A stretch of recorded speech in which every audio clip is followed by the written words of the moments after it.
लब्बैक या रसूल मेरे अल्लाह। अजीजों, मैंने तो अब ये जागते हुए और अवेयरनेस आते हुए भी मैंने महसूस किया कि आज से 1 साल पहले एक खबीस मलून पाखंडी मेरे नबी पाक की शान में भौंक रहा था, तो हमने उसे पुकार कर कहा था कि आओ चलते हैं आग में देख के। आपको पता होगा मेरे अजीजों, हमारे जज्बात से कोई मंसूबाबंदी नहीं, कोई प्लानिंग से नहीं, बल्कि दिल जब दुखता है तो यही मैंने कहा, इश्क कुछ भी कर सकता है। बेखतर कूद पड़ा आतिशे नमरूद में इश्क। हुजूर की मोहब्बत है, हुजूर का नाम है, हमें तो इतना पता है, हदीसों में हमने पढ़ा है। हज़रत जाबिर रज़ियल्लाहु ताला अन्हु सहाबी रसूल हैं, हुजूर की घर में दावत किया, मेरे आका दावत में आए, खाना खाने के बाद अपने हाथ दस्तरखान पर पहुंच लिया। हज़रत जाबिर कहते हैं वो दस्तरखान उठाकर मैंने तबर्रुक के लिए रख लिया। वो बदअकीदो सुनो, तबर्रुक रखना भी सहाबा की सुन्नत है। हज़रत जाबिर उस दस्तरखान को उठाकर रखते हैं, लेकिन रिवायत में मौजूद है कि जब कभी वो दस्तरखान मैला होता, हज़रत जाबिर उसको पानी से नहीं धोते, भड़कते हुए आग के तंदूर में डाल देते थे।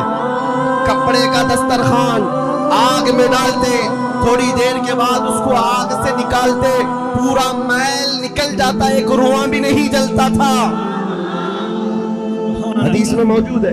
किस वजह से? कपड़े को तो आग जलाती है, लेकिन उस कपड़े को मेरे आका ने अपने हाथों से जो पोंछा था, अपने हाथों से जो मसा किया था, हमने ये रिवायतें पढ़ी है, जब मेरे आका दस्तरखान को हाथ लगाएं वो कपड़ा नहीं जल सकता, तो उस नाम मुस्तफा पर उनका कोई गुलाम अगर चल जाए, मुझे इस बात का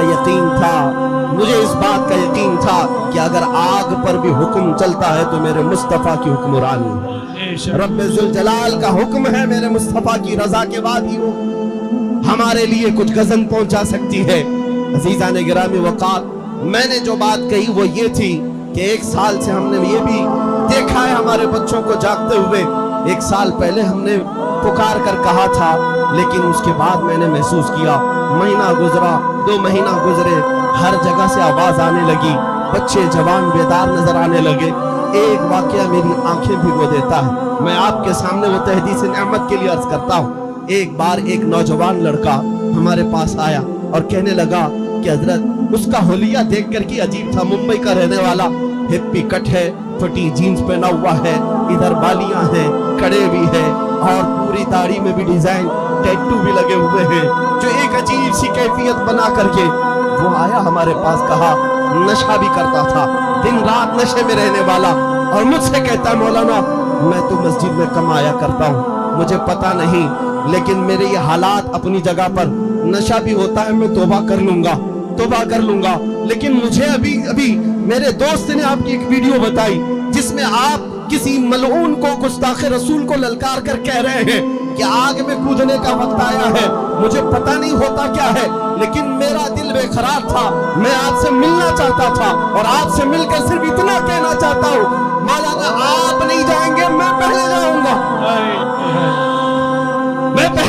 होलिया देखो, कैफियत देखो, किस अंदाज में रहते हो। मेरी आंखें भीग गई। फिर मैंने बारगाह मुस्तफा में देख करके अल्लाह के हबीब सल्लल्लाहु अलैहि वसल्लम की बारगाह में हाथ जोड़ करके ये अर्ज किया था, आका आपके ये गुलाम गुनहगार तो हो गए हैं, गद्दार नहीं हुए।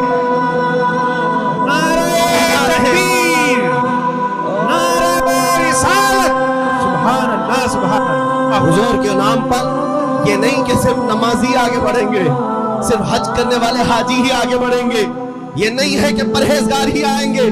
मैंने अब महसूस किया है हमारी कौम के वो बच्चे जो मस्जिद नहीं आए या फिर गलत रास्ते पर भी थे, लेकिन जब हमारे करंट के तार को किसी ने छेड़ा है तो इन नौजवानों में भी बेकरारी देखने को मिली है, ये बेचैनी देखने को मिली है। क्यों? इसलिए कि ये हमारा बच्चा हालात से और नफ्स की वजह से बहक तो गया है, लेकिन अभी मेरे आका के कदमों को छोड़ा नहीं है। इसलिए दुनिया वालों संभल जाओ, ये नबी पाक के गुलाम अभी बेदार भी है और जिंदा भी है। मैं आपको ये कहना चाहता हूँ, ये जो बेदारी है तुम्हारी, इसको कायम रखो। और इसलिए भी मैंने अभी एक वाकया सहाबी रसूल हजरत सुहैब का बताया, क्यों हम इतनी मोहब्बत करते मेरे आका से।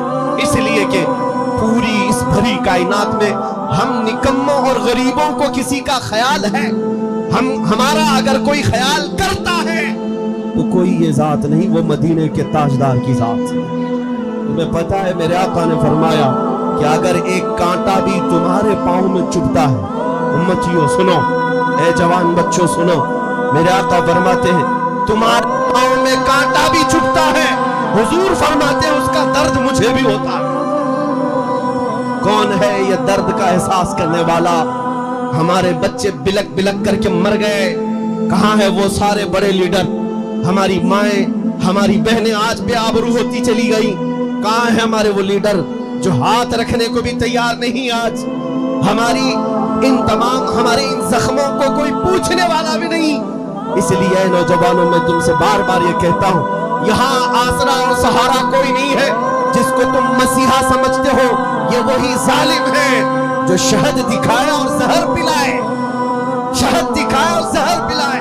حقیقت میں اگر تمہارا کوئی آسرا ہے، کوئی سہارا ہے تو وہی ہے اپنا سب کچھ گنبد خضرا، کل بھی تھا اور آج بھی، میرے نبی سے میرا رشتہ کل بھی تھا اور آج بھی ہے۔ اس رسول کی ذات یہ ہے کہ ایک ہرن اپنے بچوں سے دور ایک بدو کے جال میں پھنس گئی اور اس اعرابی دیہاتی نے ہرن کو پھانس لیا تھا۔ میرے آقا کا گزر وہاں سے ہو رہا ہے، ہرن نے اپنی زبان میں میرے آقا سے فریاد کی کہ آقا اس سے مجھے چھٹکارا دلا دے، میں اپنے بچوں کو دودھ پلا کر واپس آ جاؤں گی۔ میرے آقا نے اس دیہاتی سے کہا یہ ہرن رو رہی، اس کے 2 چھوٹے بچے، چھوڑ دے اسے، واپس آ جائے گی۔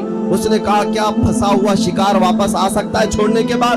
میرے آقا نے فرمایا دنیا دھوکہ تو دے سکتی ہے مگر یہ جانور اللہ کے نبی کو دھوکہ نہیں دیتے، وعدہ خلافی نہیں کرتے۔ اگر یہ نہ آئے تو میں ضمانت دیتا ہوں اپنی ذات کی، تو مجھے لے لے۔ اس دیہاتی نے چھوڑ دیا اور وہ ہرن اپنے بچوں کو دودھ بھی پلائی اور بچوں سمیت واپس آئی اور کہا مجھے اس دیہاتی کے حوالے کر دے، گرفتار کر لے ابھی۔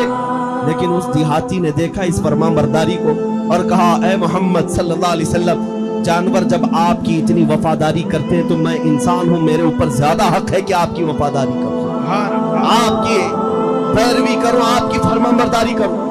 یہ میں نے اسی لیے تمہارے